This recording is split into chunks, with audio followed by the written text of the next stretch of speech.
ഇവിടെ വന്നതിൽ ഒരുപാട് സന്തോഷമുണ്ട്. ഞങ്ങളുടെ ഒരു ചെറിയ സിനിമയാണ്. സത്യം പറഞ്ഞാൽ ഞാൻ ഇങ്ങനത്തെ ഇത്രയും ആൾക്കാർ കൂടി നിൽക്കുന്നത് ഞാൻ ആദ്യമായിട്ടാണ് കാണുന്നത് പോലും. അങ്ങനെ ഒരു സംഭവം ഞാൻ കണ്ടിട്ട് പോലില്ല എൻ്റെ ലൈഫിൽ ഇതുവരെ. മേഡം എൻ്റെ അടുത്ത് സംസാരിക്കുകയാണ്, ഒരു ഭയങ്കര ഒരുപാട് ക്രൗഡാണല്ലോ ഇവിടെ, ഇതെങ്ങനെ സംഭവിച്ചു, ഇതെങ്ങനെ സാധിച്ചു. താങ്ക് യു പ്രതീക്ഷേട്ട. ഇത്രയും പ്രതീക്ഷേട്ടൻ്റെ സുഹൃത്തുക്കളാണ് എല്ലാവരും എന്നെനിക്ക് വിശ്വാസമുണ്ട്. നാളെ ഞങ്ങളുടെ ഈ സിനിമ റിലീസാണ്. ജനുവരി 1947 പ്രണയം തുടരുന്നു. ഒരു വലിയ കൂട്ടായ്മയുടെ സിനിമയാണ്. ഒരുപാട് കൂട്ടുകാർ ഒരുമിച്ച് ചേർന്ന് നിന്നിട്ട് നമ്മൾ ചെയ്തതാണ്. ഈ സിനിമയിൽ അഭിനയിച്ച എല്ലാവരും തന്നെ നമ്മളോട് ഈ സിനിമയുടെ കഥയും അതിൻ്റെ കാര്യങ്ങളെല്ലാം ഇഷ്ടപ്പെട്ട് വന്ന് ചെയ്തവരാണ്. ആരും ഈ സിനിമ ഒരു വലിയ ബെനിഫിറ്റ് നോക്കി ചെയ്തവരല്ല. ആ സിനിമ എന്തോ ഞാൻ കഥ ദീപക്കിൻ്റെ അടുത്താണെങ്കിലും മേഡത്തിൻ്റെ അടുത്താണെങ്കിലും ജയരാജിൻ്റെ അടുത്താണെങ്കിലും ചേട്ടനാണെങ്കിലും നന്ദനാണെങ്കിലും എല്ലായിടത്തും കഥ ഡിസ്കസ് ചെയ്തു. ആ കഥ അവർക്ക് എല്ലാവർക്കും ഇഷ്ടമായി. അങ്ങനെയാണ് ആ സിനിമയിലേക്ക് വരുന്നത്.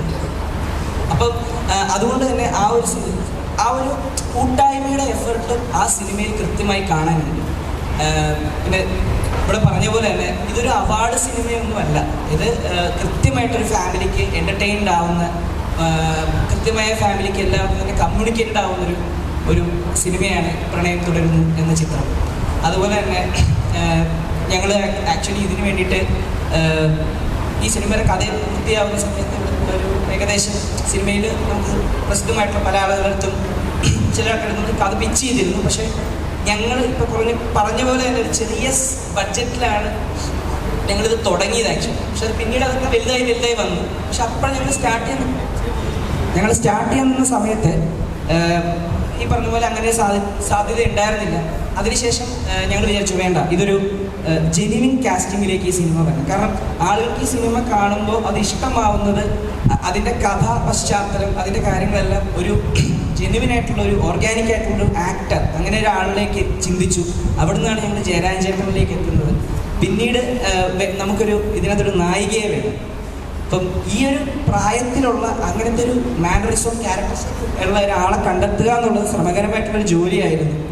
അങ്ങനെ ജയരാജ് ചേട്ടൻ വരികയും പിന്നീട് ലീലാ മാമിൻ്റെ അടുത്ത് കഥ പിച്ച് ചെയ്യുന്നു. അതായത് കഥ ഞാൻ രാവിലെ അയച്ചു കൊടുക്കുന്നു. മാഡം രാവിലെ ഞാൻ സ്ക്രിപ്റ്റ് കൊടുത്ത് വൈകിട്ടായപ്പോൾ തന്നെ എന്നെ വിളിച്ചിട്ട് പറഞ്ഞു, I am interested, I am happy to do this film with U.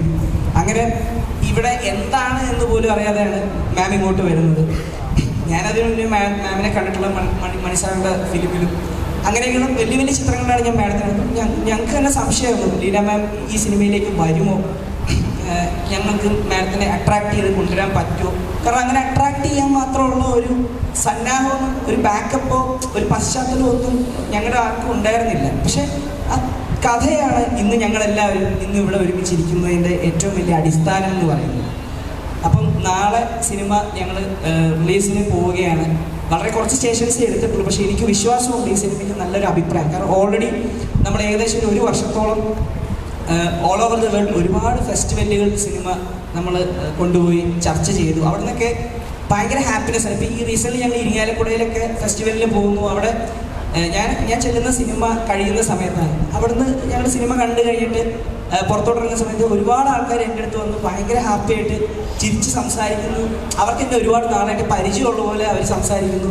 എനിക്ക് വിശ്വാസമുണ്ട് അത് എന്നോടുള്ള പരിചയമല്ല, ആ സിനിമ അവരെ അത്രയും ഇൻഫ്ലുവൻസ് ചെയ്തു, അല്ലെങ്കിൽ ആ സിനിമ അവരെ അത്രയും ഇഷ്ടപ്പെടുത്തി, ആ സിനിമയോടുള്ള ഇഷ്ടമാണ് അവർ എന്നോട് കാണിക്കുന്നതെന്ന് എനിക്ക് അപ്പം തന്നെ തോന്നുന്നത്. ലൈക്ക് ഇത് എൻ്റെ സക്സസ് അല്ല, അത് ആ സിനിമയുടെ സക്സസ് ആണ്. കണ്ടിട്ട് ഹാപ്പിയായി ഇഷ്ടപ്പെട്ടു എന്ന് പറയുന്ന എല്ലാവരും തന്നെ പ്രണയം തുടരുന്നു എന്ന സിനിമയോട് കാണിക്കുന്ന സ്നേഹമാണ് എന്നോട് കാണിക്കുന്നതെന്ന് എനിക്ക് വ്യക്തമായിട്ട് മനസ്സിലാവുന്നത്. ഈ സിനിമ മ്യൂസിക് ചെയ്തിരിക്കുന്നത് ഗോവിന്ദേട്ടനാണ്. ഗോവിന്ദേട്ടനാണെങ്കിലും ഞാൻ ഒരുപാട് വർഷം സിനിമ ചെയ്യാൻ വേണ്ടി ഇങ്ങനെ തേരാപ്പാര തെക്കോടൊക്കെ നടന്നു. പക്ഷെ അതൊന്നും ഒരു സിനിമ സംഭവിച്ചിട്ടില്ല. അപ്പോൾ ഒരു കഥ ഉണ്ടായി, ആ കഥയ്ക്ക് പിന്നാലെ നടക്കാൻ തുടങ്ങി. ഓക്കെ, നമുക്കൊരു പ്രൊഡ്യൂസർ ആവുന്നില്ല, ഒരു ആക്ടറെ പിച്ച് ചെയ്യാൻ പറ്റില്ല, ഒന്നും നടപടിയാവാതെ വന്നപ്പോഴാണ് ഓക്കെ സ്വന്തമായിട്ട് എന്നാൽ പിന്നെ ഈ സിനിമ ചെയ്തേക്കാം. ഇതിന് മുന്നേ ഞാനൊരു സിനിമ ചെയ്തിട്ടുണ്ട്. അതിൻ്റെ നിർമ്മാതാവും എഴുത്തുകാരനുമായിരുന്നു ഞാൻ. അത് കോലുമിഠായി എന്നാണ് ആ സിനിമയുടെ പേര്. ആ സിനിമയ്ക്ക് 2017 മികച്ച കുട്ടികളുടെ നേതൃത്വത്തിലുള്ള സംസ്ഥാന അവാർഡ് ലഭിച്ചിട്ടുണ്ട്. അതിനുശേഷമാണ് ഞങ്ങളിപ്പോൾ ഒരു ഏജ്, അത് കുട്ടികളുടെ സിനിമയായിരുന്നു. നെക്സ്റ്റ് സിനിമ ഒരു ഏജ് കാറ്റഗറിയിലായിട്ടുള്ളൊരു സിനിമ. അപ്പം ഒരു പ്രണയ സിനിമ എടുക്കണം എന്ന് ആഗ്രഹിച്ച് തന്നെയാണ് സിനിമയിലെ ഇത് സ്റ്റാർട്ട് ചെയ്യുന്നത്. പക്ഷേ പ്രണയം നമുക്കൊരു ഒരു വാർദ്ധക്യത്തിൽ പറഞ്ഞാൽ ഒരു പക്ഷേ അതിന് കുറച്ചും കൂടെ പുതുമയുണ്ടാവും. ആളുകൾക്ക് പുതിയൊരു അനുഭവം കൊടുക്കാൻ പറ്റും. ഈ സിനിമ കണ്ട് കഴിയുമ്പോൾ കൺഫേം ആയിട്ടും എനിക്കുറപ്പുണ്ട് ഈ സിനിമ ഇഷ്ടപ്പെട്ടു എന്ന് പറയുന്നതിനപ്പുറം ഒരു പ്രേക്ഷകൻ പറയാൻ പോകുന്നത് പ്രണയം തുടരുന്നു എന്ന സിനിമ എനിക്കൊരു അനുഭവമായിരുന്നു എന്ന് തന്നെയാണ്.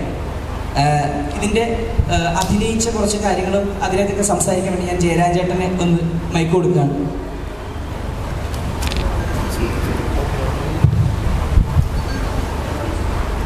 പ്രിയമുള്ളവരെ, ഇവിടെ എത്തിപ്പെട്ട നിങ്ങൾക്കെല്ലാവർക്കും എൻ്റെ കുപ്പുകൈ. എന്താ സംസാരിക്കണമെന്നുള്ള ഒരു കാര്യം കിട്ടിയിട്ടില്ല.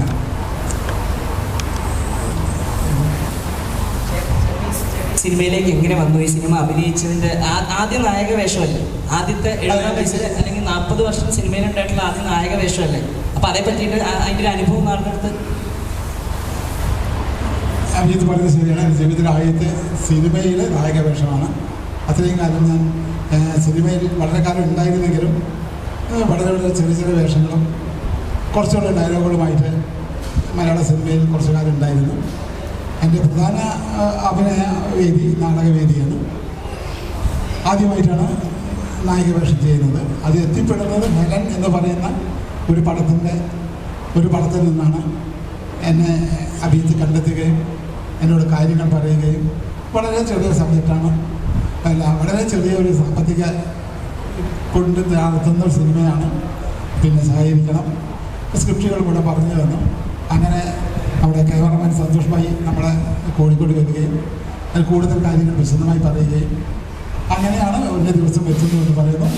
ഞാൻ ലൊക്കേഷനിലെത്തുന്നു. വളരെ വളരെ പരിമിതമായ രീതിയിൽ തന്നെയായിരുന്നു. ഒന്നാണെങ്കിൽ കോവിഡിൻ്റെ ഒക്കെ ഏതാണ്ടൊരു കാലഘട്ടം. അങ്ങനെ ഞങ്ങളെന്നെ എല്ലാവരും കൂടി 1-2 വീടുകളിലൊക്കെയാണ് അത് താമസിച്ച് പിടിച്ചത്. അങ്ങനെയാണ് ആ ഷൂട്ടിംഗ് ഒക്കെ മുന്നോട്ട് പോയത്. ഞാനിങ്ങനെ ചുമ്മാ പറയുന്ന നേരം കൊണ്ട് നമുക്ക് അതിൽ കൂടി ഒരു സംഭാഷണമാക്കാതെ തോന്നുന്നു. ജയരാജേട്ടനോട് ഒരു കാര്യം ജയരാജേട്ടൻ്റെ ഒരു കാര്യം കൂടെ ഉണ്ട്. ജയരാജന് ഒരുപാട് കാലം മുമ്പ് ഒരിക്കലും ഒരു കാര്യം എടുത്ത് പറഞ്ഞിരുന്നു.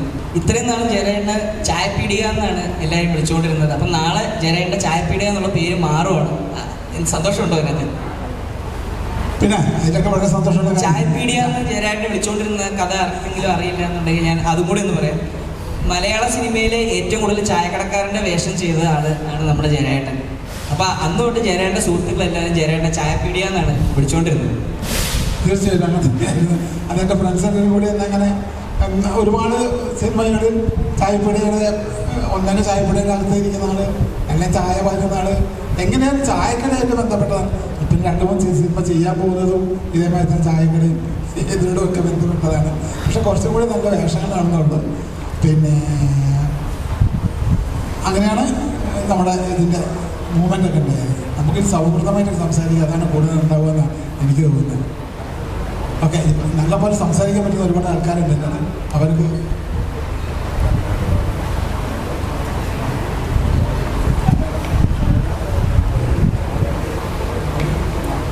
I think, Namaskaram. First of all, the script that attracted me the most. It's a beautiful story. It's a sincere, loving story. Secondly, on the sets, the sincerity which every single actor brought to the set, that is very special. Everybody was there not for the, I don't think for the commercial success of their careers or the commercial success of the film. They came because the story was good and because everybody wanted to do that character sincerely.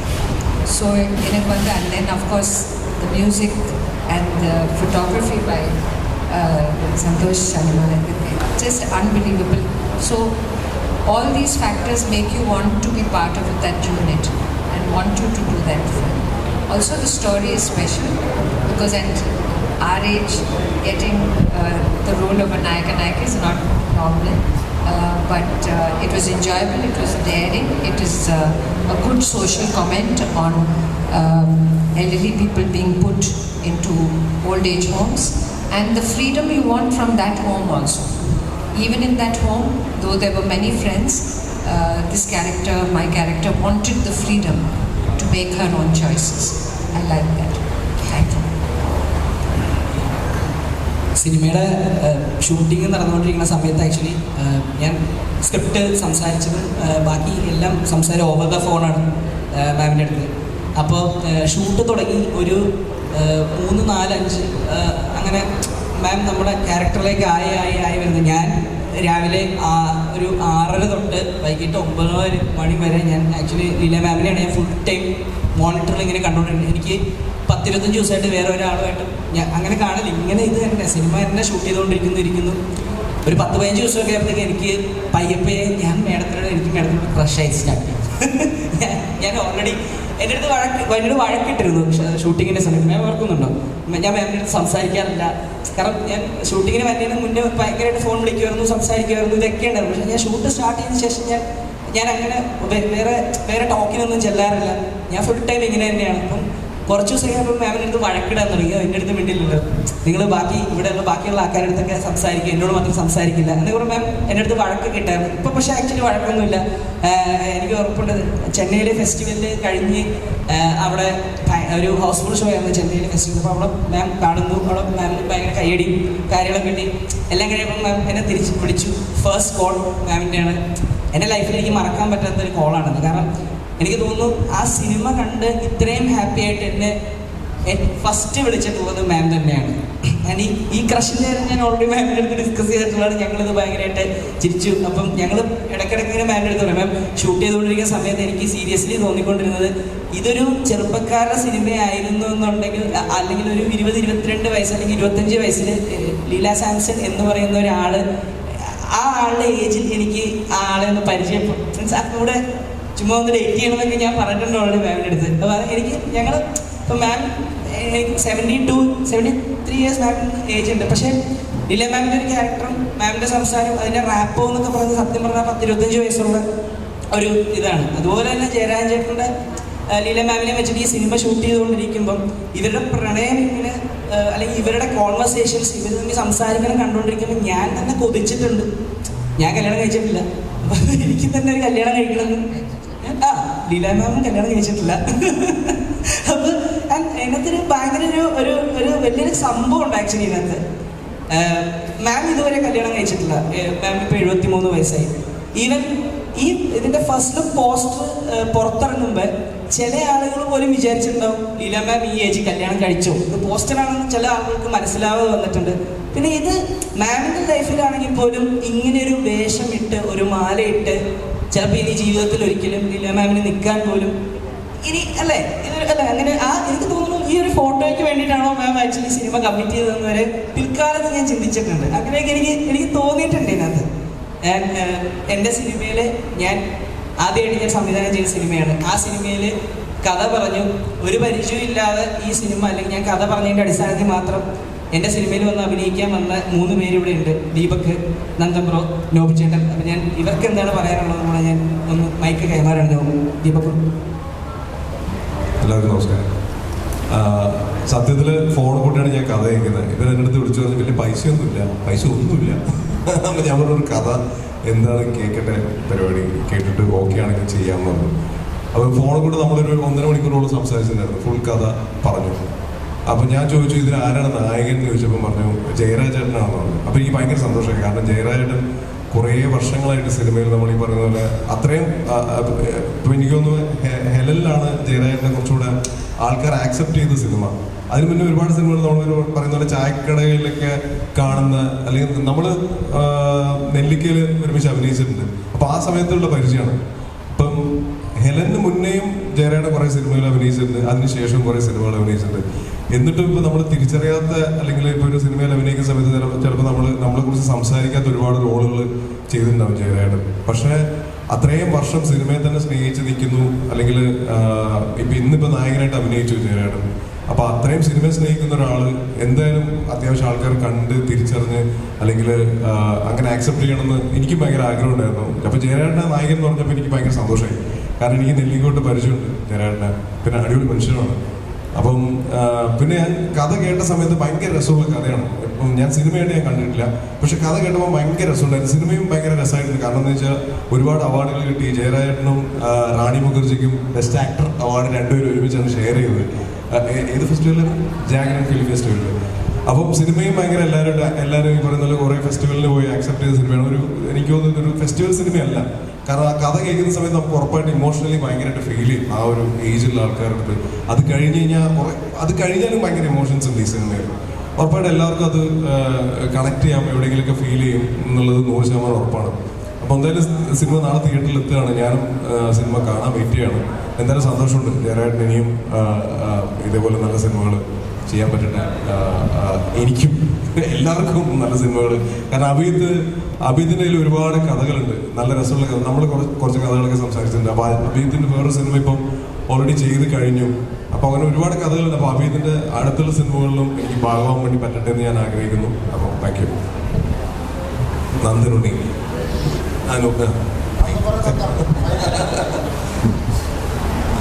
എല്ലാവർക്കും നമസ്കാരം. ആദ്യം തന്നെ നിങ്ങളെല്ലാ മാധ്യമ സുഹൃത്തുക്കളും ഇവിടെ ഞങ്ങളെ ക്ഷണം സ്വീകരിച്ച് വന്നതിൽ ഒരുപാട് സന്തോഷമുണ്ട്. Thank you.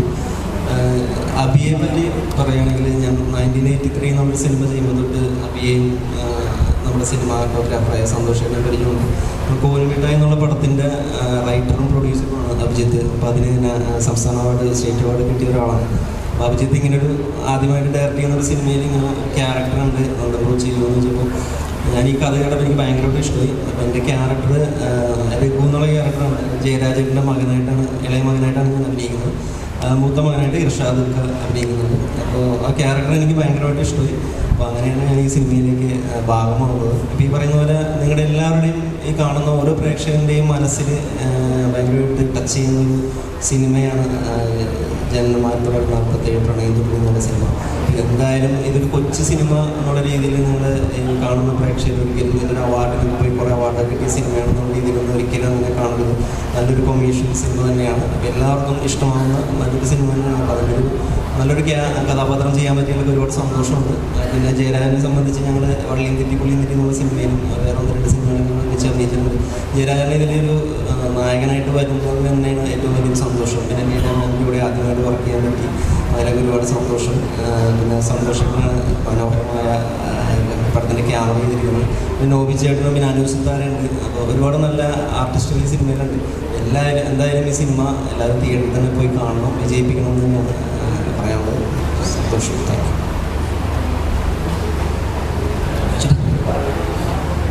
ഒരു ചെറിയ സിനിമ, ആ ചെറിയ സിനിമയെ പ്രോത്സാഹിപ്പിക്കാൻ എത്തിക്കുന്ന വലിയ ഒരു മാധ്യമക്കൂട്ടം, ഒരുപാട് സന്തോഷം. കാര്യം നിങ്ങളിലൂടെയാണ് നാളെ പ്രേക്ഷകരിലേക്ക് ഈ സിനിമ എത്തുന്നത്. കാര്യം ഒരു കുഞ്ഞു സിനിമയാണ്, ഒരുപാട് കഷ്ടപ്പെട്ട് ഒരു സിനിമ എടുത്ത ഒരു കൂട്ടം ചെറുപ്പക്കാർ, അവരുടെ സ്വപ്നമാണ് ഈ സിനിമ. കാര്യം ഈ സിനിമയുടെ കഥ അഭിജിത്ത് പറയാൻ എനിക്ക് ഭയങ്കരമായിട്ട് ഇഷ്ടപ്പെട്ടു. ഒരു നല്ല ക്യാരക്ടറാണ് എനിക്ക് അതിൽ തന്നത്. ഈ സിനിമ അഭിനയിക്കുമ്പോൾ എനിക്ക് ഭയങ്കര ടെൻഷനായിരുന്നു. കാര്യം ഈ സിനിമയിൽ എനിക്ക് 16 ദിവസമോ 13 ദിവസമോ ഷൂട്ടുണ്ടായിരുന്നു. പിന്നെ 20 ദിവസം കഴിഞ്ഞാൽ അന്നത്തെ ബിഗ് ബോസ് സീസൺ 3 പോകണമായിരുന്നു. അപ്പോൾ ആ ഒരു ചെറിയ ടെൻഷനും ഉണ്ടായിരുന്നു, കോവിഡും ഉണ്ടായിരുന്നു. പിന്നെ ഷൂട്ടിങ്ങിന് പോയ ലൊക്കേഷൻ എന്ന് പറഞ്ഞു കഴിഞ്ഞാൽ ഞങ്ങൾ ഇന്ന് ചെന്നിട്ട് പിറ്റേ ദിവസം ചെല്ലുമ്പോൾ അവിടെ മാർക്ക് ചെയ്തേക്കും. കാര്യം ആ വീട്ടിൽ 3 പേർക്ക് കോവിഡ് സ്ഥിരീകരിച്ചു, അങ്ങോട്ട് പോകില്ല, തലേദിവസം ആ വീട്ടിലായിരിക്കും ഇരുന്നത് നമ്മൾ. അപ്പോൾ അങ്ങനെ കുറച്ച്, പിന്നെ അതുപോലെ തന്നെ അഭിജിത്തിൻ്റെ വീട്ടിൽ നിന്നായിരുന്നു ഭക്ഷണം. അഭിജിത്തിൻ്റെ അമ്മയും അമ്മയുടെ കുറച്ച് കൂട്ടുകാരികളൊക്കെ ചേർന്ന് ഉണ്ടായിരുന്ന നല്ല ഭക്ഷണം തന്നു. കാര്യം വേറെ ഒന്നുമില്ല, കോവിഡും ഇതൊക്കെയാണ്. നല്ല ഭക്ഷണം കഴിച്ചു. പിന്നെ ടെൻഷനില്ലാത്തൊരു ലൊക്കേഷൻ, പറയുന്നത് പോലെ നമുക്കൊരു ടെൻഷനില്ല. കാര്യം അങ്ങനെയാണ് നമ്മളടുത്ത് പറയുന്നത് അഭിനയിച്ചത്. അതുകൊണ്ട് ടെൻഷനില്ലാതെ അഭിനയിച്ചു. അപ്പോൾ അഭിജിത്ത് വിചാരിച്ചതുപോലെ ചെയ്യാൻ പറ്റി എന്നാണ് വലിയ ഭാഗ്യം. അപ്പം ജയരാജേട്ടൻ, ലീല മേഡം, ഒത്തിരി പേര്, ഒരുപാട് ആർട്ടിസ്റ്റുകളുണ്ടെങ്കിൽ പോലും എന്താ പറയുക, കുറേ കൂട്ടുകാർ, അഭിജിത്തിൻ്റെ കുറേ കൂട്ടുകാരാണ് പ്രൊഡക്ഷൻ നോക്കിയതും പിന്നെ വണ്ടി ഓടിച്ചതും എല്ലാം കൂട്ടുകാരാണ്. അതുകൊണ്ട് നമുക്കൊരു ടെൻഷൻ ആവണമെന്നില്ല. ഒരു ചെറിയൊരു ക്രൂവിൽ ചെയ്തൊരു സിനിമ. അപ്പോൾ ഈ കാര്യം എന്താ പറയുക, ഞാനൊരു മകനാണ്. ഞാനൊരു 15 വയസ്സ് മുതൽ സ്റ്റേജ് പ്രോഗ്രാമായിട്ട് ഇറങ്ങിയതാണ്. അപ്പോൾ അന്നൊക്കെ മിമിക്രിയൊക്കെ ഇഷ്ടംപോലെ കളിക്കുന്ന സമയം. ഒരു സീസണിൽ 10-300 പരിപാടി കളിക്കുമ്പം എൻ്റെ വീട്ടിൽ എൻ്റെ അമ്മയും അപ്പനും തനിച്ചാണ്. അപ്പം വീട്ടിൽ വല്ലപ്പോഴൊക്കെ പോകുമ്പോൾ ഞാൻ ഒളിച്ചിരിക്കുന്ന എല്ലാ പരിപാടിയൊക്കെ ആയിട്ട് ഇങ്ങനെ പോകുന്നത് കാര്യം. അപ്പോൾ എൻ്റെ അമ്മയപ്പനും ഭയങ്കര സുഹൃത്തുക്കളാണ്, ഭയങ്കര കൂട്ടാണ്. ഇപ്പോഴും അവർ ഒരുമിച്ചാണ് ഓട്ടോയിൽ പോകുന്നത്. രണ്ടുപേരും വേർപിരിഞ്ഞിരിക്കുന്നത് ഞാൻ കണ്ടിട്ടില്ല.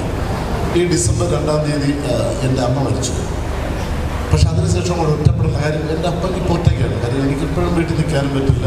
അപ്പോൾ ഈ ഒറ്റയ്ക്കുള്ള ഫീലിങ്സ് എനിക്ക് എൻ്റെ അപ്പൻ്റെ മുഖത്തുനിന്ന് കിട്ടിയിട്ടുണ്ട്. അതുപോലെയാണ് എനിക്ക് ജയരാജേട്ടൻ്റെ ക്യാരക്ടർ. ജയരാജേട്ടൻ്റെ കൂടെ എപ്പോഴും നിൽക്കുന്നൊരു ക്യാരക്ടറാണ് ഈ സിനിമയിൽ. എനിക്കത് ഭയങ്കരമായിട്ട് ഫീൽ ചെയ്യും. എപ്പോഴും എനിക്ക് എൻ്റെ അപ്പനെ കാണുമ്പോൾ ജയരാജേട്ടൻ്റെ ഓർമ്മ വരും. നിങ്ങളെ സിനിമ കാണുമ്പോൾ എന്തെങ്കിലും എൻ്റെ അപ്പൻ്റെ ഫോട്ടോയാണോ മനസ്സിലാവും. എനിക്ക് ഭയങ്കരമായിട്ട് ഫീൽ ചെയ്യും. അപ്പോൾ ഈ ഒറ്റപ്പെടലിൻ്റെ വേദന നമുക്ക് ഭയങ്കരമായിട്ട് ഫീൽ ചെയ്യും. അത് വീണ്ടും ഒരു കൂട്ടാകുമ്പോൾ അതായത് കൂടെ നമുക്ക് സന്തോഷം തരും. അങ്ങനെ കൂടെ കുറേ ഇമോഷണലായിട്ട് പോകുന്ന കുറേ സംഭവമാണ്. അപ്പം മാക്സിമം നിങ്ങൾ സപ്പോർട്ട് ചെയ്യുക. അപ്പം ഇത് കാണുന്ന പ്രേക്ഷകർ മാക്സിമം തിയേറ്ററിൽ പോയി ഈ ഒരു വലിയ സിനിമ കണ്ട് വിജയിപ്പിക്കണമെന്ന് താഴ്മയായിട്ട് നിങ്ങൾ അപേക്ഷിക്കുകയാണ്. നിങ്ങളുടെ പ്രാർത്ഥനയും സപ്പോർട്ടും ഒക്കെ ഞങ്ങളുടെ കൂടെ വേണം. മൈക്കന്നെ പേടിച്ചിട്ടാണ് ഓക്കെ, കുഴപ്പമില്ല. ഇപ്പോൾ ഈ സിനിമയുടെ അകത്തൊരു ഡയലോഗുണ്ട്, ഈ പ്രായത്തിൽ ആർക്ക് കിട്ടുവാടോ ഇങ്ങനെ ഒരു ഭാഗ്യം എന്നൊക്കെ പറയുന്നത്. അതൊക്കെ പറയുമ്പോൾ നമ്മൾ മുമ്പ് കണ്ടിട്ടുള്ള ഒരുപാട് അങ്ങനത്തെ പ്രണയപരവശമായിട്ട് അങ്ങനെ ഡയലോഗ് പറഞ്ഞ ഒരുപാട് നായക നടന്മാരെ നമുക്കറിയാം. ഇപ്പോൾ തട്ട എനിക്കൊരു വീക്ക്നെസ് എന്ന് പറയുന്നത് പോലെയോ അല്ലെങ്കിൽ എന്തോ എനിക്കിഷ്ടമാണ് അവിടെ എന്നൊക്കെ പറയുന്ന രണ്ട് പോലത്തെ ഡയലോഗ്. ഇപ്പം അങ്ങനെ ഏതെങ്കിലും ഒരു നായക നടൻ്റെ ഒരു റെഫറൻസ് ഒക്കെ ഉപയോഗിച്ചിട്ടാണോ അങ്ങനെ ആ ഒരു ഡയലോഗ് അവിടെ പറഞ്ഞിട്ടുണ്ടായിരുന്നത്? അത് എന്തായിരുന്നു ആ ഡയലോഗ് ഡെലിവറി ചെയ്യുമ്പോണ്ടായിരുന്ന മനസ്സിലെ ഇമോഷൻ? ആ ഡയലോഗ് ഞാനാണ് പറഞ്ഞത്. പക്ഷെ അത് സ്ക്രിപ്റ്റിൽ എഴുതിയത് സ്ക്രിപ്റ്റ് റൈറ്ററും അവരാണ്. അവരിത് എഴുതുമ്പോൾ ഞാനത് പറയുന്നു. പിന്നെ അങ്ങനെ ആ ചോദ്യത്തിന് അങ്ങനത്തെ ഒരു മോശം ഉണ്ടായിരുന്നു.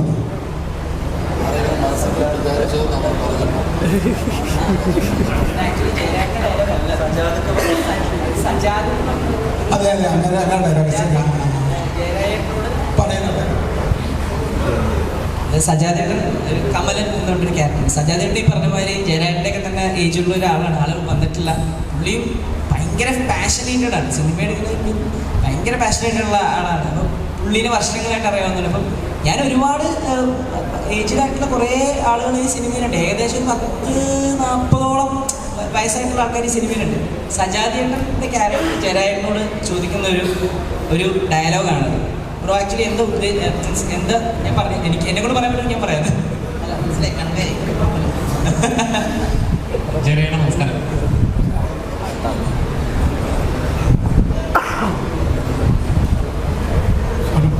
ചേട്ടാ, 40 വർഷത്തെ ഈ ഇൻഡസ്ട്രിയിലുണ്ട്. ഒരുപാട് കഥാപാത്രങ്ങൾ മലയാള സിനിമയിൽ ചെയ്തു. പക്ഷെ നോട്ടബിളായിട്ട് 1-2 കഥാപാത്രങ്ങളുണ്ട്. അപ്പം നായക വേഷത്തിൽ ആദ്യമായിട്ട് വരുന്നൊരു ചിത്രം വൈകിപ്പോയെന്ന് തോന്നുന്നു.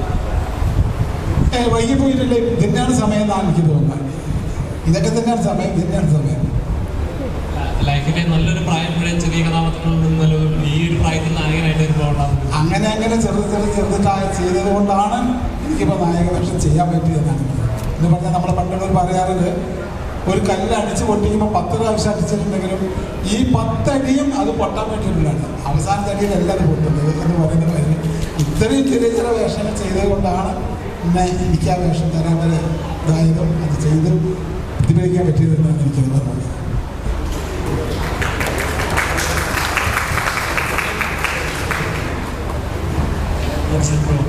ഇപ്പം പറഞ്ഞതുപോലെ ബ്രോ ഫ്രണ്ട്സായിട്ട് അങ്ങനെ ആണ് ഈ സിനിമ ചെയ്തിരിക്കുന്നത്.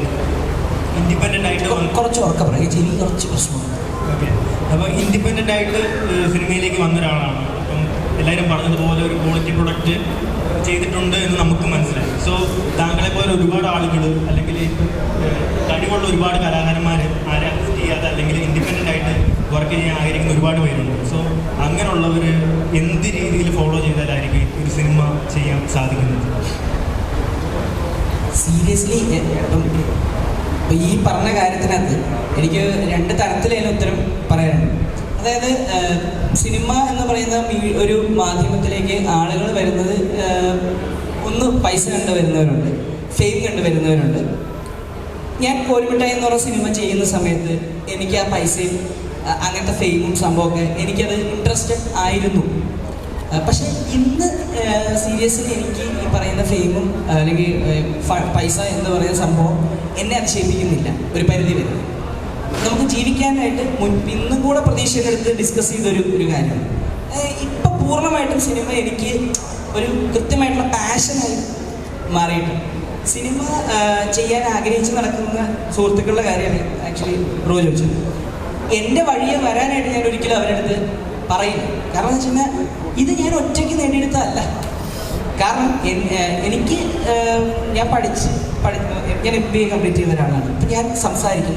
അപ്പോൾ എൻ്റെ കൂടെ ലോപിച്ചേട്ടൻ അല്ലെങ്കിൽ ജയരാട്ടൻ, മാഡം, ദീപക് ഇങ്ങനെ ഉള്ള ആളുകൾ, എൻ്റെ സുഹൃത്തുക്കളുടെ എല്ലാവരും ഉണ്ട്. എൻ്റെ സുഹൃത്തുക്കൾ ഇവരെല്ലാവരും എൻ്റെ കൂടെ കൃത്യമായി ഉണ്ടായിരുന്നത് കൊണ്ട് മാത്രമാണ് ഈ സിനിമ സംഭവിച്ചതും ഈ സിനിമ മൂവ് ചെയ്യുന്നതും ഇങ്ങനെയാണ്. ഈ പറയുന്ന ആരെങ്കിലും ഇങ്ങോട്ട് വരാൻ നിൽക്കുന്ന അല്ലെങ്കിൽ ഇങ്ങനത്തെ ഒരു കാര്യം ഒരു അറ്റംപ്റ്റ് ചെയ്യാൻ നിൽക്കുന്നവർക്ക് അവരൊറ്റയ്ക്ക് ഇറങ്ങിയിട്ട് കാര്യമില്ല. ഒരു ഗ്രൂപ്പ് ഓഫ് ആൾക്കാർ അവരെ കൂടെ കൃത്യമായിട്ടുണ്ടെങ്കിൽ ഞാൻ ഈ പറഞ്ഞ കാര്യം ആർക്കും ഈസി പോസിബിൾ. കാരണം നമ്മൾ E4 എൻ്റർടൈൻമെൻറ്റ് CVS ആരതി ഒരു അതിൻ്റെ പ്രൊഡ്യൂസറാണ് പുള്ളി. ഞാനൊരു 7-8 വർഷം മുന്നേ പുള്ളിനെ കാണുമ്പോഴത്തേക്കും പുള്ളി ഇങ്ങനെ നമ്മളടുത്ത് പറയും, ഒരുവിടെ ഇങ്ങനെ സമയത്ത് പുള്ളി എന്ന് പറഞ്ഞാൽ നമ്മൾ ഒരു സിനിമ ചെയ്യാൻ നേരത്തെ സിനിമ ചെയ്യാൻ പൈസ അല്ല വേണ്ടത്, നമ്മുടെ ഒരു പേര്, ആ പേര് ആ സിനിമ സംഭവിക്കണം. ഇപ്പം ഇന്ന് പ്രതീക്ഷേട്ടൻ പറഞ്ഞതും നിങ്ങളെല്ലാവരും ഇവിടെ വന്നിരിക്കുന്നത് പ്രതീക്ഷേട്ടൻ എന്ന് പറയുന്ന വ്യക്തി വിളിച്ചത് കൊണ്ട് തന്നെയാണെന്ന് എനിക്ക് വിശ്വാസമുണ്ട്. അതേപോലെ ഒരു പൊസിഷനിലേക്ക് നമ്മൾ വരണം. സിനിമ ചെയ്യാനായിട്ട് ഇപ്പം ഒരു വലിയ താരം അല്ലെങ്കിൽ വലിയൊരു ബഡ്ജറ്റ് അങ്ങനെ സിനിമ ആഗ്രഹിക്കുന്നവരുണ്ടാകും. എന്നെ സംബന്ധിച്ച് ഞാൻ ആഗ്രഹിക്കുന്നത് ഒരു കൃത്യമായിട്ടുള്ള ഒരു കഥ, നല്ലൊരു കഥ, അതിന് കൃത്യമായിട്ടുള്ള ആർട്ടിസ്റ്റ്, ഞാൻ പറഞ്ഞ വലിയ ഹീറോയിൻ അങ്ങനെയല്ല, കൃത്യമായിട്ടുള്ള ഒരു ആർട്ടിസ്റ്റ് അതിനകത്തുണ്ടെന്നുണ്ടെങ്കിൽ നമുക്കൊരു സിനിമ ചെയ്യാം. ഒരു ക്യാമറ, എന്ത് പൊട്ട ക്യാമറ ആയിക്കോട്ടെ, ഇപ്പം ഇവിടെ ഇരിക്കുന്ന എല്ലാ ക്യാമറകളും വെച്ചിട്ട് ഇന്ന് സിനിമ പോസിബിളാണ്. അപ്പം അത്രയും ഈസി ആയിട്ടുള്ള ഒരു മാധ്യമമായി ഇന്ന് സിനിമ മാറിയിട്ടുണ്ട്. അപ്പോൾ ഒരിക്കലും നമ്മൾ ജനേട്ടൻ പറഞ്ഞ കാര്യത്തിനോട് എനിക്ക് പറയുന്ന കാര്യം, ഒരിക്കലും നമ്മളൊരു പെർഫെക്റ്റ് മൂവ്മെൻറ്റിന് വേണ്ടിയിട്ട് നമ്മൾ വെയിറ്റ് ചെയ്യേണ്ട ആവശ്യമൊന്നുമില്ല. നമ്മുടെ ഒരു കഥയുണ്ട്, നമ്മുടെ ഒരു ക്യാമറയുണ്ട്, നമ്മളതിൽ അഭിനയിക്കുന്ന ആളുകളുണ്ട്.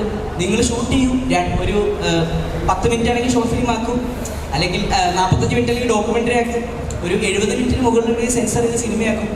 ഇതാർക്കും പോസിബിളാണ്. പക്ഷെ നമ്മളെ സപ്പോർട്ട് ചെയ്യാനും ബാക്ക് ചെയ്യാനും കുറച്ച് നല്ല സൗഹൃദങ്ങളുണ്ടായിരിക്കും. ആ സൗഹൃദങ്ങളാണ് ഇന്ന് ഞാൻ ഇവിടെ ഇരിക്കാനുള്ള കാര്യം, അല്ലാതെ അതെൻ്റെ മിടുക്കല്ല. ബ്രോ, അതായത് ഇപ്പോൾ ഒരു ഡയറക്ടർ എന്ന നിലയിൽ, ഒരു പ്രൊഡ്യൂസർ എന്ന നിലയിൽ ഞാൻ ചോദിക്കുകയാണ്, നല്ലൊരു സിനിമയാണ്, പക്ഷേ ഇത്രയും ഫെസ്റ്റിവൽസിലൂടെ നല്ല അവാർഡ്സുകൾ കിട്ടി, പക്ഷേ ഇപ്പോഴും കുറച്ചൊക്കെ പറയാം തിയേറ്ററുകളിൽ എണ്ണം കുറവാണ്. ശരിക്കും അത് ആസ് എ പ്രൊഡ്യൂസർ ഉണ്ടാകുന്ന മുടക്കിയ പൈസ തിരിച്ച് കിട്ടുക എന്നുള്ളത് ഒരു കടമയുണ്ടോ? എങ്ങനെയാണ് ഫീൽ ചെയ്യുന്നത്? സത്യം ഇപ്പം അതിനകത്തൊരു കാര്യം എന്ന് വെച്ച് കഴിഞ്ഞാൽ ജയരാജനാണെങ്കിലും മാമാണെങ്കിലും ഇവിടെ ആളുകൾക്ക് വളരെ പരിചിതമായിട്ടുള്ള ഒരു ആളുകളല്ല, അറിയാം.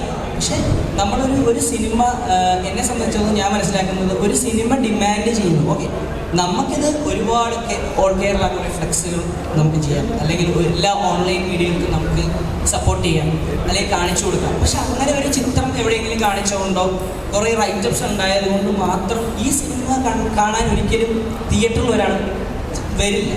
കാരണം ഇത് കൃത്യമായി പറഞ്ഞാൽ ഇതിന് കൃത്യമായ അഭിപ്രായം ഈ സിനിമയ്ക്ക് ഉണ്ടെങ്കിൽ മാത്രമേ പ്രണയം തുടരുന്നു എന്ന സിനിമ മുന്നോട്ട് അതിനൊരു യാത്രയുള്ളൂ. നമ്മൾ എത്ര കണ്ട് പൈസ നമ്മൾ പമ്പ് ചെയ്താലും അല്ലെങ്കിൽ എത്ര കണ്ട് കാര്യങ്ങൾ നമ്മൾ ചെയ്താലും ഇങ്ങനൊരു സിനിമയുണ്ട് എന്ന് ജനങ്ങളെ അറിയിക്കുക, ആ അറിയിക്കൽ കൊണ്ട് ഒരിക്കലും അത് തിയേറ്ററിൽ വന്ന് സിനിമ കാണില്ല.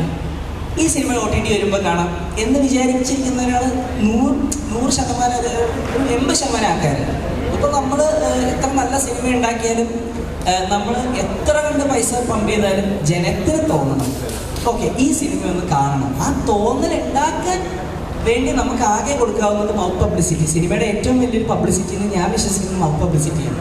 അപ്പം ഏറ്റവും കുറഞ്ഞ സ്റ്റേഷൻസിൽ നിന്ന് തുടങ്ങുന്നതിൻ്റെ കാര്യം നേടുന്നതുകൊണ്ടല്ല, ഈ സിനിമയുടെ ഡിസ്ട്രിബ്യൂഷൻ എന്ന് പറയുന്ന കാര്യം നമ്മൾ തന്നെയാണ്. അതായത് നമ്മുടെ പ്രൊഡക്ഷൻ കമ്പനിയാണ് ക്രൈംസ് പിക്ചേഴ്സ് എന്ന് പറഞ്ഞിട്ട് ഞങ്ങളുടെ ആദ്യത്തെ ഡിസ്ട്രിബ്യൂഷനാണ്.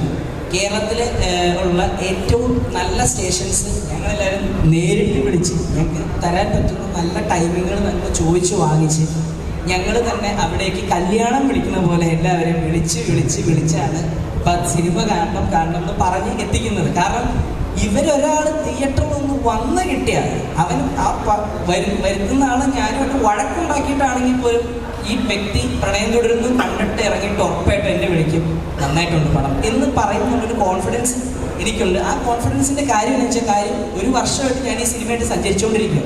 ഒരുപാട് ആളുകൾ ഈ സിനിമ കാണുന്നതും അവരെ അഭിപ്രായം പറയണതൊക്കെ ഞാൻ കാണുന്നുണ്ട്, കേൾക്കുന്നുണ്ട്. അപ്പോൾ എനിക്ക് സിനിമ നല്ലതാണെന്ന് എനിക്കറിയാം. ശരിക്കും പറഞ്ഞു കഴിഞ്ഞാൽ സത്യം ചോദിച്ച പോലത്തെ ഞാൻ കഴിഞ്ഞൊരു 4-5 ദിവസമായിട്ട് ഭയങ്കര ടെൻഷനില്ല. എന്താ കാര്യം എന്ന് വെച്ചാൽ നന്നായി സിനിമ വന്നു, പക്ഷെ ഈ ആളുകൾ കണ്ടില്ല, അല്ലെങ്കിൽ നിങ്ങൾ സ്വന്തമായിട്ട് ഡിസ്ട്രിബ്യൂട്ട് ചെയ്തു, നിങ്ങൾ പോസ്റ്റർ ഇട്ടില്ല, അവിടെ മറ്റേ ഇത് ചെയ്തില്ല, ഒരു നല്ല സിനിമയെ നിങ്ങൾ കൊണ്ടുപോയിട്ട് നശിപ്പിച്ചു എന്നുള്ള ഒരു വർത്താനം ഇനി ഉണ്ടാവുമോ എന്നുള്ള പേടിയാണ് സത്യം പറഞ്ഞാൽ ഇപ്പം എൻ്റെ ടെൻഷൻ. അല്ലാണ്ട് സിനിമ ആളുകൾക്ക് ഇഷ്ടപ്പെടുമോ എന്നുള്ള ടെൻഷനൊന്നുമില്ല. കാരണം 3 ദിവസമായിട്ട് ഇത് തന്നെ എൻ്റെ ദൈവം, ഇപ്പം ഞാൻ ആവശ്യമില്ലാത്തൊരു പണിയെടുത്ത് തലേ വെച്ചോ എന്നുള്ള ടെൻഷനിലൂടെ തന്നെ ഞാൻ പൊയ്ക്കൊണ്ടിരിക്കുന്നു. ഇങ്ങനെയൊരു സിനിമ ആളുകൾ കണ്ട് തന്നെ അറിയേണ്ടത്. അതാണ് പ്രണയം തുടരുന്നു എന്ന് പറയുന്ന സിനിമയുടെ വിധി എന്ന് പറയുന്നത്. വിജയമാണെങ്കിൽ അത് ആളുകൾ വന്ന് കാണണം. കണ്ടാൽ ഉറപ്പാണ്. എന്നെ തെറി പറഞ്ഞിട്ട് അകത്ത് കയറിയാലും പുറത്ത്. ഞങ്ങൾ ഇത് വളരെ ലോ ബഡ്ജറ്റ് ചെയ്ത ഒരു കൊച്ചു സിനിമയാണ്. ഇത് പ്ലാൻ ചെയ്യുമ്പോൾ തന്നെ ഞങ്ങളുടെ മനസ്സിലുണ്ടായിരുന്നു ഇത് ഒരു സിംഗിൾ ലെൻസിൽ ഷൂട്ട് ചെയ്യണം എന്നുള്ളൊരു ആഗ്രഹം. ഈ ക്യാമറ ഈ സിനിമ ചെയ്തിരിക്കുന്നത് ഒരു 32 mm ലെൻസ് മാത്രം യൂസ് ചെയ്തിട്ടാണ് ഈ സിനിമ ഷൂട്ട് ചെയ്തിരിക്കുന്നത്. അപ്പോൾ അതിൻ്റേതായ കുറച്ച് പരിമിതികൾ നിന്നുകൊണ്ട് വളരെ ചെറിയ ലൊക്കേഷനിൽ ഒതുങ്ങിയ ഒരു ചെറിയ വീട്ടിലാണ് ഷൂട്ട് ചെയ്തിരിക്കുന്നത്. അപ്പോൾ നിങ്ങൾക്ക് സിനിമ കാണുമ്പോൾ മനസ്സിലാവും ആ ലെൻസിങ്ങിൻ്റെ ഒരു രീതികളും ക്യാമറ ശ്രദ്ധിക്കുന്നവർക്ക് അത് ഫീൽ ചെയ്യുമെന്ന് തന്നെയാണ് ഞങ്ങളുടെ വിചാരം. ഞങ്ങൾ പിന്നെ ഒരു എന്താണ് ഒരു സ്റ്റേജിൻ്റെ പുറത്തു നിന്ന് കാഴ്ച എങ്ങനെ കാണണോ അതേ ഒരു അനുഭവം ഉണ്ടാക്കാൻ വേണ്ടിയിട്ടാണ് സിംഗിൾ ലെൻസ് യൂസ് ചെയ്തത്. കാര്യങ്ങൾ സീരിയസ് ആയിട്ടൊരു കാര്യം പറയുമ്പോൾ ആ കഥാപാത്രത്തിനോട് അടുത്തേക്ക് ചെല്ലുകയും ബാക്കിയുള്ള ഭാഗങ്ങൾ കുറച്ചുകൂടെ വൈഡായിട്ട് നിന്നും ലാൻഡ്സ്കേപ്പുകളൊക്കെ കൂടുതൽ കവർ ചെയ്യാൻ പാകത്തിന് നല്ല വൈഡ് ലെൻസായിട്ടാണ് യൂസ് ചെയ്തത്. 32 വൈഡ് എന്ന് പറഞ്ഞാൽ ഏകദേശം ഒരു 20 വൈഡിനേക്കാളും നോർമൽ ലെൻസിന് 20 വൈഡിനേക്കാളും വൈഡ് കൂടുതലുണ്ടാവും.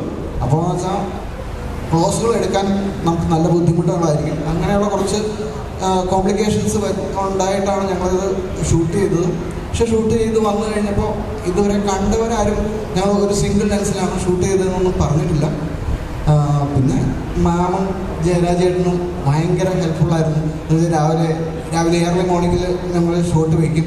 അപ്പോൾ ഞങ്ങളൊരു മാമിനോട് ചോദിക്കും, മാം നമുക്ക് ഏർലി മോർണിംഗ് വരാമോ എന്ന് ചോദിക്കുമ്പോൾ മാം എത്ര മണിക്ക് വരണമെന്ന് ചോദിക്കും. നമ്മൾ ഒരു 6:15 വന്നാൽ മതി. അപ്പം മാം ഒരു 5:40 വിളിക്കും, മാം റെഡിയാണെന്ന് പറഞ്ഞു. അത്രയ്ക്കും ഡെഡിക്കേഷനാണ് ഇവർ നമ്മുടെ കൂടെ എല്ലാവരും കൂടെ നിന്നുകൊണ്ടാണ് ഞങ്ങൾക്ക് ഈ പടം ഇത്രയും നന്നായിട്ട് ഷൂട്ട് ചെയ്യാൻ പറ്റിയത്. എന്ന് വെച്ചാൽ ഞങ്ങൾക്ക് ലൈറ്റുകൾ വളരെ കുറവായിരുന്നു. അപ്പം ലൈറ്റുകൾ വളരെ കുറവായതുകൊണ്ട് തന്നെ ഞങ്ങൾ ഏർലി മോർണിംഗും ഈവനിങ്ങും മാത്രമാണ് ഷൂട്ട് ചെയ്തത്. പിന്നെ നൈറ്റ് ഷോട്ടുകൾ കുറേ അധികമുണ്ട്. പക്ഷെ അതൊക്കെ വളരെ ലിമിറ്റ് ചെയ്തിട്ടാണ് ഞങ്ങൾക്ക് ഷൂട്ട് ചെയ്യാൻ പറ്റിയിരിക്കുന്നത്. എന്നാലും നിങ്ങൾ സിനിമ കാണുക, കണ്ടിട്ട് ഒരഭിപ്രായം പറയുക എന്നുള്ള ഒരാഗ്രഹം ആണ്. സിനിമ നന്നായി വന്നാൽ ഞങ്ങൾക്കൊക്കെ പ്രയോജനം കിട്ടും എന്നാണ് ഞങ്ങളുടെ ഒരു പ്രതീക്ഷ. അപ്പോൾ എല്ലാവരും മാക്സിമം ഞങ്ങളതൊന്ന് സപ്പോർട്ട് ചെയ്യണം. ഇതൊരു കൊച്ചു സിനിമയാണ്, അത് നിങ്ങളൊന്ന് മനസ്സിൽ കരുതുക. ഞങ്ങൾ വളരെയേറെ ബുദ്ധിമുട്ടി ഇവിടം വരെ എത്തിച്ചു. ഞങ്ങൾ തിയേറ്ററിൽ നാളെ റിലീസ് ചെയ്യാൻ വളരെ കുറച്ച് സ്റ്റേഷനേ ഉള്ളൂ. എങ്കിലും നിങ്ങളെല്ലാവരും ഞങ്ങൾക്ക് മാക്സിമം ഒരു സപ്പോർട്ട് തന്നാൽ ഞങ്ങൾക്കിത് ചിലപ്പോൾ ആൾക്കാരിലേക്ക് എത്തിക്കാൻ പറ്റും ഒരു വിശ്വാസം. എന്ന് വെച്ചാൽ നല്ലൊരു സ്ക്രിപ്റ്റും കണ്ടവരെല്ലാവരും നല്ലൊരു അഭിപ്രായം പറഞ്ഞതുകൊണ്ട് നന്നായി വരും. അപ്പോൾ സപ്പോർട്ടും കൂടെ നിങ്ങൾ ചെയ്താൽ തീർച്ചയായിട്ടും ഇതൊരു ഞങ്ങൾക്കൊരു മുന്നോട്ടൊരു വഴികാട്ടി ആയിരിക്കും ഈ സിനിമ എന്ന് ഞങ്ങൾ പ്രതീക്ഷിക്കുന്നു. Thank you. പ്രത്യേകിച്ച് ഒരു കാര്യം പറയേണ്ടത്, നോബി എൻ്റെ സുഹൃത്താണ്. ഈ സിനിമ PR വർക്ക് ചെയ്യാൻ വേണ്ടി നോബിയാണ് എൻ്റെ അടുത്ത് പറയുന്നത്, അളിയ അഭിജിത്ത് എന്ന് പറഞ്ഞൊരു പയ്യൻ്റെ ഒരു പടമുണ്ട്, നീ ഇത് PR വർക്ക് ചെയ്തു കൊടുക്കണം. അപ്പോൾ നീ വേറെ പടത്തിൻ്റെ തിരക്കാണെന്നുണ്ടെങ്കിലും നീ ഇത് ചെയ്തില്ലെങ്കിൽ ദീപക് മഞ്ഞുമൽ ബോയ്സിൽ പറയുന്ന പോലെ അവൻ ഇതും ചെയ്യും. കാരണം ഇവൻ്റെ മുമ്പത്തെ സിനിമ കോലുമിട്ടായി എന്ന് പറയുന്നത് സ്റ്റേറ്റ് അവാർഡ് വാങ്ങിച്ചതാണ്. അവൻ പോസ്റ്റർ ഒട്ടിക്കാനും പോകും, ഡിസ്ട്രിബ്യൂഷൻ ചെയ്യാനും പോകും, എല്ലാ ഇതിലും ചെയ്യുന്ന. കാരണം അവനോടൊപ്പം ഒരു സൗഹൃദമുണ്ട്. അപ്പോൾ ആ സൗഹൃദം അവൻ്റെ ഒരു കൂട്ടായ്മ. അതുകൊണ്ടാണ് അവൻ പ്രൊഡ്യൂസർ എന്നുള്ള പേര് താഴെ വെച്ചേക്കുന്നത്. ഇവിടെ ഇരിക്കുന്ന ഈ നിരയിലിരിക്കുന്ന ഓരോരുത്തരും ഈ സിനിമയിൽ വന്ന് അഭിനയിച്ചത്. ഒപ്പം ഞാൻ പോലും ഈ സിനിമയിൽ എത്തിയത് എങ്ങനെയെന്ന് വെച്ചാൽ, ഞാൻ കുറച്ച് തിരക്കുകളായിരുന്നു. എനിക്ക് എല്ലാം കൂടി ചാടിയെടുത്തിട്ട് ഒരു PR എന്ത് ചെയ്യാനെന്ന് പറഞ്ഞ് ഞാൻ മാറിയപ്പോൾ, ചേട്ടാ എനിക്കൊന്ന് പേഴ്സണലി കാണണമെന്ന് പറഞ്ഞ് എൻ്റെ വീട്ടിൽ ജീവിതത്തിൽ ആദ്യമായിട്ട് PR വർക്കിൻ്റെ കാര്യം സംസാരിക്കാൻ വേണ്ടി വന്ന സംവിധായകനാണ് അഭിജിത്ത്. അഭിജിത്തും കുറേ കൂട്ടുകാരും എൻ്റെ അടുത്ത് പറഞ്ഞു, ചേട്ടാ എൻ്റെ സിനിമ ഒന്ന് കാണണം, ചേട്ടാ എന്നിട്ട് കണ്ടിട്ട് പറഞ്ഞാൽ മതി എന്ന് പറഞ്ഞു. ഞാൻ രാത്രി 12:30 മണിക്ക്, അന്നത്തെ ദിവസം രാത്രി 12:30 മണിക്ക് ഈ സിനിമ കണ്ടിട്ട് വെളുപ്പാങ്കാലം 6 മണിക്ക് അഭിജിത്തിനെ വിളിച്ച് പറയുക, അഭിജിത്തെ പൈസ ഉണ്ടോ ഇല്ലേന്നല്ല, പൈസ കിട്ടുമോ ഇല്ലേന്നല്ല, ഈ സിനിമ നമ്മൾ ചെയ്യുന്നു. കാരണം ഈ സിനിമ എന്ന് പറഞ്ഞാൽ ഒരു മാധ്യമപ്രവർത്തകരായി നിന്നുകൊണ്ട് PR ആയതുകൊണ്ട് ഞാൻ പറയാം, കണ്ടതുകൊണ്ട് ഫൈനൽ മിക്സിംഗ് അല്ല ഞാൻ കണ്ടത്, പക്ഷെ ഇവരുടെയൊക്കെ ഗംഭീര പ്രകടനങ്ങൾ, ഗോവിന്ദ് വസന്ത എന്ന് പറയുന്ന വ്യക്തി പോലും, ലക്ഷങ്ങൾ പ്രതിഫലം വാങ്ങിക്കുന്ന അദ്ദേഹം പോലും പ്രതിഫലം വേണ്ട അതിച്ഛിക്കാതെയാണ് ഈ ഒരു വർക്ക് ചെയ്തത്. ഗംഭീരമായിട്ടുള്ള മ്യൂസിക്, അതുപോലെ തന്നെ സിനിമാറ്റോഗ്രഫി, എഡിറ്റിങ്, അത്യുഗ്രമായ സിനിമയാണ്. ഇവരെല്ലാം സാധാരണ ഒരു സിനിമയ്ക്ക് പറയുന്ന പോലെ ചെറുത് ചെറുത് ചെറുത് എന്ന് പറഞ്ഞാൽ അതിന്റെ വലിപ്പം മനസ്സിലാക്കിക്കൊണ്ട് തന്നെയാണ് ഞാൻ പറഞ്ഞത് നമുക്കിതൊരു പ്രസ് മീറ്റ് വിളിക്കണം എന്നുള്ളത്. അപ്പം വീണ്ടും അഭിച്ച് ചോദിച്ചു, ചേട്ടാ നമ്മുടെ സിനിമയ്ക്ക് പ്രസ് മീറ്റ് വേണോ? ഞാൻ പറഞ്ഞു വേണം. കാരണം ഇത്രയും അംഗീകാരങ്ങൾ നേടിയ ഒരു സിനിമ ഇത് കണ്ടാൽ ആർക്കും ഒരു പ്രേക്ഷകനും ഇതിനെപ്പറ്റി ഒരു മോശം പറയാൻ വേണ്ടി പറ്റത്തില്ല. അത്രയ്ക്ക് ഹൃദയങ്ങൾ കീഴടക്കുന്ന ഒരു സിനിമയായിരിക്കും. ഇപ്പോഴും അഭിജിത്തിന്റെ കൂട്ടുകാരും ഈ സിനിമയോട് ചേർത്ത് വെച്ച് യാത്ര ചെയ്യുകയാണ്. അപ്പൊ ആ യാത്രയുടെ ഒരു സൈഡിലുള്ള ഒരു ഭാഗമായിട്ട് ഞാൻ മാറിയിട്ടുള്ളൂ. അപ്പൊ വീണ്ടും അഭിജിത്ത് ചോദിച്ചു, ചേട്ടാ നമ്മൾ വിളിച്ച മീഡിയക്കാർ വരൂ, ചേട്ടൻ അത് ഇത്രയും നമ്മൾ വിളിച്ചാൽ വരും. ഞാൻ പറഞ്ഞു സിനിമയാണ് അവരുടെയും ജീവിതത്തിലുള്ള ഒരു ഉപാധി എന്ന് പറയുന്നത്. അവർ വരുമാന സ്രോതസ്സിന് അപ്പുറം നല്ല സിനിമയോടൊപ്പം നല്ല കലാകാരന്മാരോടൊപ്പം മുന്നോട്ട് നീങ്ങുന്നവരാണ്. പ്രത്യേകിച്ച് കൊച്ചിയിലെ ഓരോ മീഡിയക്കാരും അവരിവിടെ ചങ്ക് പറിച്ച് ഇവിടെ എത്തും എന്ന് പറഞ്ഞതിന്റെ തെളിവാണ് ഈ നിൽക്കുന്ന കൂട്ടായ്മയല്ല. അതുകൊണ്ട് തന്നെ നിങ്ങളുടെ ചോദ്യങ്ങൾ, നിങ്ങൾക്ക് എന്തെങ്കിലും സംശയങ്ങൾ ഉണ്ടെന്നുണ്ടെന്നുണ്ടെങ്കിൽ നിങ്ങൾ ആ ചോദ്യങ്ങൾ നമ്മുടെ സംവിധായകനോടും ഒപ്പം താരങ്ങളോടും ചോദിക്കണമെന്ന് വിനയ പുരസ്കാരം അഭ്യർത്ഥിക്കുന്നു.